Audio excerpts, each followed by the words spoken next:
tal como me han presentado, mi nombre es Ferran Martí y yo soy instructor del curso de PM Ready en PUE, además de otras formaciones. Pero sobre esta formación, pues bueno, supongo que es conocido, ¿no? Que dentro de lo que es PMI, una de las certificaciones más conocidas y por las que mucha gente a lo mejor se interesa inicialmente es el PMP, que es un curso bastante más complicado en cuanto a contenidos, extensión, etcétera, ¿no? Y lo que representa prepararse para el examen. Y por tanto, una de las primeras cosas que hacemos en el curso, yo al menos, es centrar un poco las expectativas y explicar con precisión un poco qué pretende esta formación PM Ready, ¿no? Tal como también ha indicado Salomé, pues es un curso más bien introductorio, pensado para gente que a lo mejor no tiene ni siquiera experiencia laboral, aunque con las ediciones que llevamos ya impartidas, pues la verdad es que al final el tipo de alumnos que se presentan no solamente son gente que no tienen experiencia o que acaban recién han acabado la carrera universitaria, sino que muchas veces esto se combina con gente que también o bien se está preparando para el PMP o ni siquiera eso, pero tiene una experiencia laboral, ¿no? Entonces, eso genera grupos un poco pues, variados, ¿no?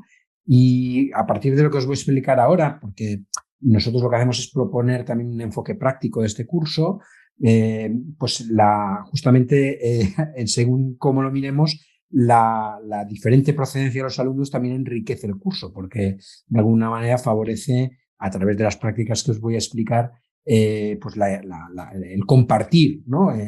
Opiniones y experiencias entre los propios alumnos, ¿no?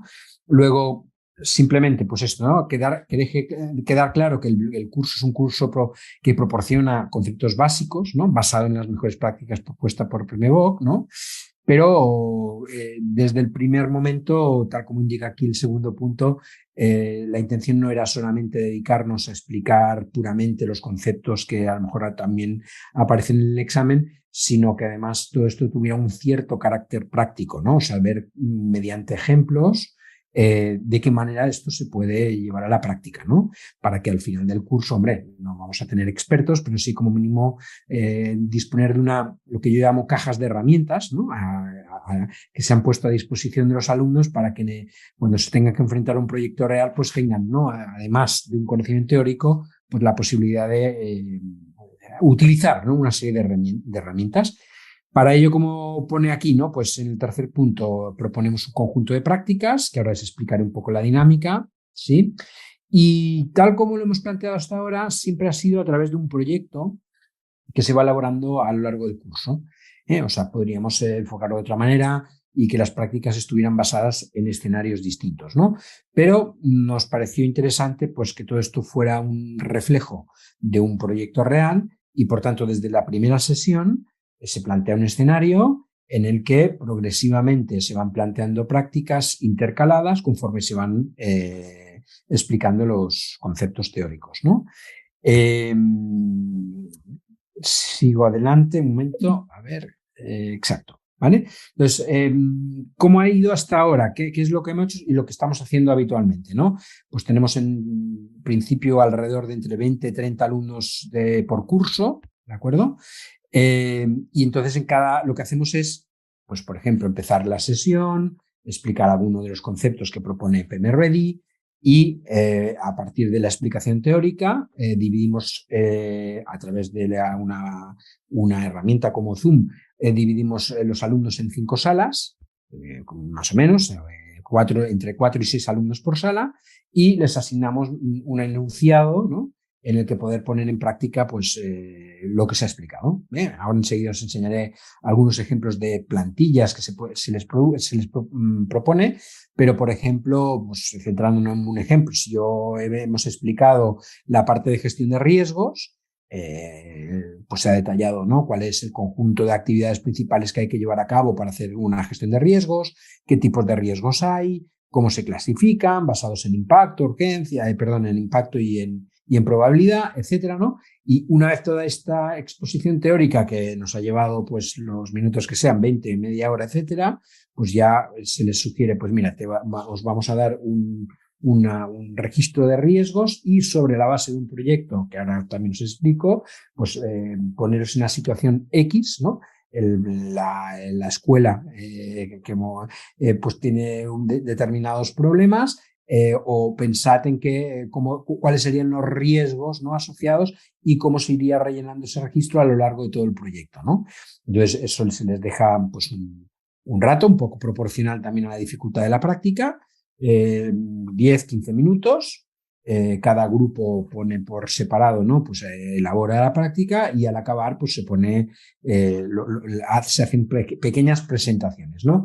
Se intenta que la dinámica sea de manera que no se solapen demasiado, es decir, que por tanto no se repita exactamente lo mismo y por tanto haciendo hincapié en las diferencias de cada grupo y buscando sobre todo las dudas, ¿no?, de cómo se llevaría a cabo una práctica o qué dificultades han encontrado al hacer la práctica. Luego, después de haber hecho la práctica, durante esos 15 minutos aproximadamente, pues estamos alrededor también de 10-15 minutos exponiendo y explicando y corrigiendo y resolviendo dudas, ¿no? Esta es una dinámica que es constante a lo largo del curso, ¿eh? O sea, esto hay un total más o menos en este momento de unas 20 prácticas propuestas, tratando diferentes elementos, ¿no? Cómo elaborar un business case, cómo hacer una gestión de riesgos, cómo elaborar pues, una gestión de stakeholders, cómo elaborar un project charter, etcétera, etcétera, etcétera, etcétera, ¿no? Y todo eso va acompañado, en principio, de un escenario y unas plantillas en muchas ocasiones que ayuda al alumno a no empezar de cero, ¿no? Que es un poco lo que pone aquí, ¿eh? Se propone un enunciado, se entrega una plantilla, ¿vale? Y los alumnos disponen de un tiempo limitado, etcétera, ¿no? Aquí tenéis un poco un resumen de lo que sería esta dinámica que os comentaba, ¿no? Una cosa que no he explicado y que quizás valdría la pena antes de empezar con esta muestra de plantillas es que, bueno, por supuesto se puede pensar en otro caso, ¿no? Pero lo que hacemos es plantear un proyecto en una escuela, por eso antes lo he citado, ¿no? Una escuela que se está planteando pues mejorar, ¿no? Pues optimizar el consumo energético, reducir la huella de carbono y no solamente con un propósito, ¿no?, de ejemplarizante para la sociedad y de reducción también, evidentemente, de las facturas económicas, ¿no?, del consumo, sino también crear un proyecto que incluya a los alumnos para generar una concienciación y además pues, estimularlos para que sean creativos y que los propios alumnos sean los que de alguna manera también participan creando propuestas que después pues, son evaluadas, ¿no? O sea, por tanto, es un proyecto que da pie también un poco a tener distintas, aproximaciones, no solamente un punto de vamos a instalar unas placas solares, que por supuesto muchas veces sale de esta iniciativa, sino también, por ejemplo, todo lo que sería proyecto pedagógico, orientado a, pues incluso crear, no sé, contenidos o favorecer que los alumnos, ¿no?, se sientan estimulados a participar y crear, pues, una escuela mucho más sostenible, ¿no? Este sería un poco el marco así definido a muy alto nivel, ¿no? Entonces, la secuencia de acciones que se llevan a cabo a lo largo del curso, bueno, pues siguen un poco la pauta de lo que sería la gestión de un proyecto, iniciación, planificación, ejecución, monitorización y cierre, y conforme vayamos pasando por esas distintas fases, ¿no?, pues entonces lo que se va haciendo es proponer actividades, ¿no? Pues en la fase inicio, pues oye, antes de que el proyecto arranque, pues deberíamos justificar que este proyecto vale la pena, ¿no? Para ello vamos a crear un business case que permita, pues, presentar números que muestran que los beneficios que vamos a obtener frente a los costes de inversión que va a suponer, pues merece la pena, ¿no? Le suministramos una plantilla business case. Hemos explicado durante un rato de qué va un business case, qué contenidos debería tener, etcétera, etcétera. Y a partir de ahí, pues les proponemos a los alumnos que ellos mismos elaboren, basado en el caso concreto, un business case. Hombre, elaborar un business case en 10 minutos 15 da para poco, ¿no? Con lo cual, bueno, pues ya las expectativas de alguna manera las acotamos correctamente para que no, se exceden demasiado, ¿no? Se trata más de un ejercicio para entender exactamente cuáles son las herramientas citadas, más que buscar la excelencia en el redactado, ¿no? Dado que es un curso introductorio, interesa que los alumnos vean sobre todo cuál es el objetivo de toda esta documentación y de todo el conjunto de pasos que se realizan en la gestión de un proyecto.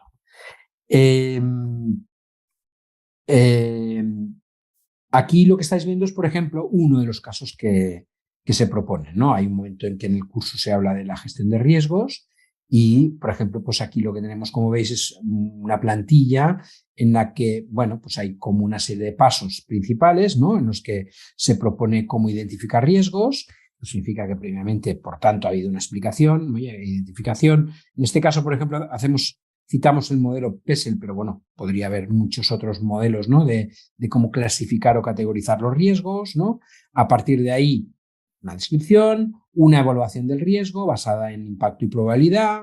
Esto significa, por supuesto, también se les ha explicado previamente a los alumnos, pues en qué consisten estos dos conceptos, cómo se calculan, cómo se combinan y cómo a partir de ellos se puede poner un nivel de riesgo, qué respuesta habría, y después de aplicar la respuesta adecuada para cada riesgo, pues un nuevo cálculo para ver cuál es el nivel residual de riesgo tras la implantación de la acción que se haya propuesto aquí, ¿no?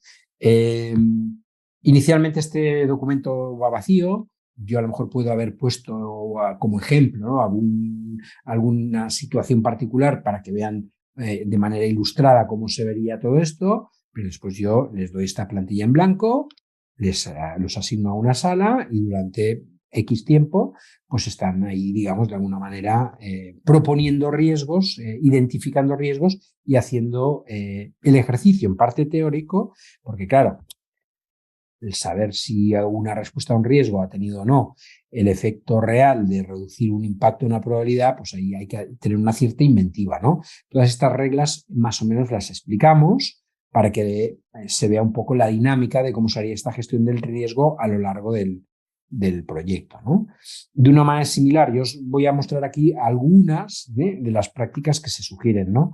Otra es, por ejemplo, en el ámbito del stakeholder management, aquí propiamente esto no es una práctica, sino más bien o sea, no es la plantilla que pasamos, pero sí es una información suministrada para que los alumnos sepan, ¿no? Puedan ver cómo hacer una clasificación de los stakeholders, ¿no? Pues evidentemente hemos explicado qué es un stakeholder, quiénes pueden ser stakeholders y un apartado que creemos que es importante, que es en un proyecto poder determinar quién juega un papel más importante y quién menos, ¿no? Sobre todo de cara a ver cómo todo esto tiene después un efecto sobre la comunicación, ¿no? Está claro que un stakeholder que sea un key player, alguien muy importante, pues seguramente tendremos que a lo largo del proyecto reunirnos mucho más a menudo con él, ¿no? O con ella, ¿no? Entonces, bueno, pues explicamos cómo se construye a través de, por ejemplo, una matriz Power Interest o Power Impact, esta clasificación de los stakeholders. Aquí, por ejemplo, veis como complemento el uso de otra plantilla que sería una especie de carta de compromiso, ¿no? Entendido como qué grado de aceptación del proyecto tiene cada uno de los stakeholders en particular. Y todo esto, pues volvemos a lo mismo. Planteamos un escenario en el que dentro del marco del proyecto de la escuela hay que identificar stakeholders y además a lo mejor hay que calcular o mediante algún tipo de técnica evaluar cuál es el posicionamiento de los stakeholders frente a la iniciativa de poner en marcha ese proyecto de reducción o mejora de la eficacia energética, ¿no? A partir de ahí, pues eso, se discute, se evalúa, se pone en cuestión si la valoración de los stakeholders que a lo mejor hace un equipo y otro coinciden o no. Por tanto, también generamos un cierto debate para discutir entre las salas, ¿no? Lo interesante, como veis, bueno, al menos me parece que lo es que aparte de que podamos explicar qué es el stakeholder management o qué es un communication plan y todas estas cosas, pues mediante una práctica concreta ven, ¿no?, cómo clasificar estos stakeholders y cómo de ahí deducir pues, acciones concretas que en la vida real deberíamos llevar a cabo para gestionar un proyecto, ¿no? Otro ejemplo, si queréis, bueno, aquí hablamos del Project Charter. Aquí hay un extracto, ¿no?, de lo que podría ser, ¿no?, de una plantilla también que les damos con una serie de campos con explicaciones de lo que es en cada uno, ¿no? Pues incluso ya veis que aquí hay un ejemplo basado propiamente en la escuela, ¿no? Hay un resumen ejecutivo, ¿no? El cambio climático, no os lo voy a leer, pero vamos, les explicamos la importancia que tiene, ¿no? Pues elaborar un documento en el que quede resumido y dirigido a quien tenga que tomar decisiones sobre si aprueba o no el proyecto, pues un pequeño resumen que en poco tiempo les permita tener una visión global del proyecto sin que tengan que ir a los detalles, ¿no? Necesidad, objetivos, descripción del proyecto, etcétera, etcétera, etcétera, ¿no? Este no es todo el documento, aquí están extraídas secciones de ese Project Charter, pero lo mismo, o sea, si uno de los objetivos del curso del PME Ready es que el alumno sepa qué es un Project Charter y para qué sirve y en qué momento se crea y quién lo crea y con qué contenidos, pues qué mejor manera que hacerles una práctica donde, enfocado en el proyecto en cuestión, pues les indiquemos, ¿no?, de alguna manera cómo hacerlo, ¿no? Y ellos elaboran, ¿no? En muchas ocasiones tratamos de ofrecerles al mismo tiempo una solución un poco ideal, ¿no? Cada uno ha presentado, hay grupos que se esmeran un poco más que otros, ¿no? Que acaban generando soluciones más incluso originales y de todo ese trabajo, pues muchas veces también hacemos un extracto y acabamos presentando una plantilla ejemplo para que los alumnos lo tengan un poco también como una referencia, ¿no? Más ejemplos, en algún momento también hablamos, perdón, del DAFO, ¿no? Y por tanto, pues de una técnica más estratégica para poder, pues eso, ¿no?, determinar en un análisis del negocio a ver qué podría o qué iniciativas son las que deberían a lo mejor ejecutarse o llevarse a cabo para reducir debilidades, etcétera, etcétera, ¿no? Por lo cual significa que, por tanto, les hemos explicado nuevamente cómo elaborar un DAFO. En este caso nosotros lo complementamos con un Kane. Hay, como veis, si fuéramos estrictos, cosas que no aparecen directamente en el manual de PMReady, pero que en algunas ocasiones lo que hacemos es complementar, especialmente prácticas, para decir, bueno, pues esto llevado a la práctica, ¿cómo se haría, no? Y qué típicas herramientas existen. Entonces, hemos hecho una selección, ¿no?, de aquellas que nos parecen más relevantes. Seguro que hay 25.000 más que se podrían utilizar, pero intentamos pues, utilizar algunas de las más comunes para que los alumnos sepan cómo aplicarlo en un caso concreto, ¿no? Otro ejemplo más, en este caso, pues cuando hablamos del change management, la posibilidad de utilizar una plantilla de cómo se haría una petición formal de cambio, ¿no?, donde aparecen, pues, por ejemplo, aquí, ¿no?, los datos de quién lo está solicitando, una descripción del cambio que se pide. Esto significa que, por tanto, antes, evidentemente, de hacer la entrega de esta plantilla, hemos explicado qué entendemos por cambios, qué tipologías hay, por qué es tan importante gestionar los cambios en un proyecto, por qué es importante hacerlo a través de una plantilla y no dejar que los cambios vayan ahí apareciendo así a la tuntún, ¿no? Con lo cual, pues bueno, después, en general también yo suelo transmitir el mensaje de que la formalidad de este ejemplo o de otros, ¿no?, pues uno también tiene que tener la habilidad para ver exactamente en cada proyecto hasta qué punto hay que llegar, ¿no? No es lo mismo un proyecto en el que el equipo son 3 personas o que un proyecto en el que el equipo son 50 personas, ¿no? Por tanto, también tratando de, dentro de una serie de plantillas entregadas, proporcionar la idea de la customización, ¿no?, de la adaptación de según qué plantillas a realidades concretas que a lo mejor son mucho más simples, ¿no? Creo que el tipo de plantillas que ofrecemos en general están bastante equilibradas en cuanto a que no requieren muchísimo esfuerzo completarlas, entenderlas, sobre todo teniendo en cuenta la limitación de la manera como enfocamos el curso. Si las prácticas, perdón, son de unos 15 minutos, ¿no?, alrededor de, pues no podemos entregar según qué tipo de documentación que requeriría horas o días completarla, ¿no? O sea, hacemos un extracto escogido de aquello que nos permite recalcar los conceptos más importantes del curso, ¿no? Eh, bueno, otra más, ¿no? En este caso, un elemento parecido, supongo, no sé si conocéis al diagrama de Ishikawa, pero, o Fishbone, en donde, por tanto, explicamos en qué consiste un problema. En este caso, consistente en un problema del que no conocemos la causa y a lo mejor estamos en medio de un proyecto y no sabemos exactamente lo que pasa, ¿no? Por ejemplo, el caso de las escuelas, normalmente lo que se sugiere es, mira, se ha hecho una sustitución de luces para que sean sustituidas por LEDs más eficientes, pero desde que se ha hecho, pues de vez en cuando de manera aleatoria se produce un apagón de una serie de plantas de la escuela, ¿no? Pero no tenemos ni idea de por qué, ¿no?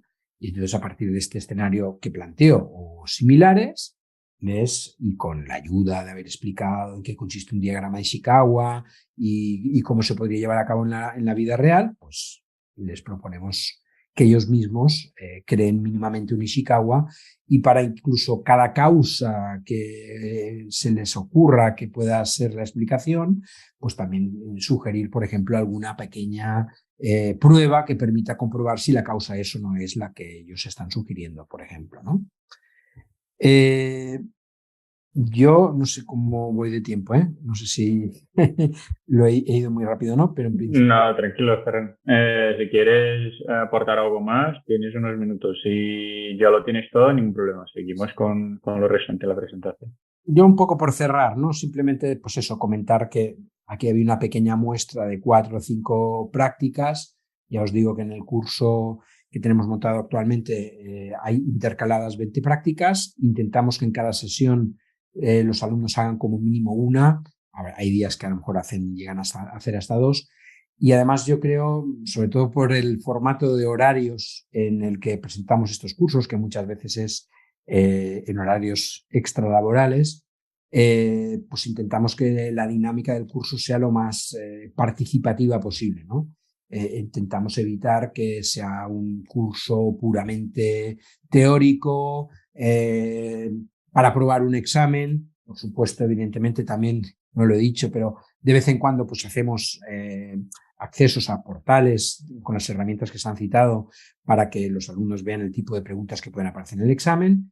Pero todo esto, al final, lo que pretende en definitiva es un doble objetivo. Uno, que la dinámica del curso sea un poco más atractiva y no tan tediosa. Y dos, pues que al mismo tiempo el hecho de que pongan en práctica todos estos conceptos con herramientas reales basadas en cosas que existen en el mercado, les dé, sobre todo a la gente que no tiene ninguna experiencia, pues una caja de herramientas que llamo yo, para que después en el día a día pues puedan en escenarios reales aplicarlas, ¿no? Y este es un poco la estructura del curso, ¿no?